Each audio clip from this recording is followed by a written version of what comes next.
ফুলের চিনতে চিনতে রাতে আমাদের ঘুম হয় না। তো গাছে দেখতে পাচ্ছি আমার দুখানা পদ্ম ফুল গাছ বাড়িতে, স্থল পদ্ম। তো অনেকগুলো করে পদ্ম ফুল ফোটে। তো এই পদ্ম ফুলের লোভ মানে সারা পাড়ায় সবারই আছে।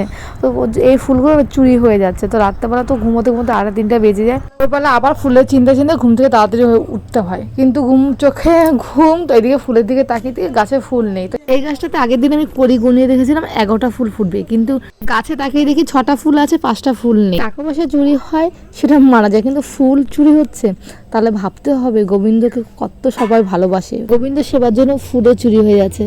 এবং রাধা যেমন শ্রীকৃষ্ণ প্রেমে পড়েছিল, তার জন্য আকুল বিকুল হয়ে উঠেছে, আজ এই সমাজে মানুষও আছে এখনো যে ভগবানকে সেবার জন্য ফুলও চুরি করছে। এগুলো আমাদের গাছের ফুল, অনেকগুলো পদ্ম ফুল ফোটে, তো সবাইকে দেওয়া হয় একটা একটা করে, অনেকজন আসে নিতে।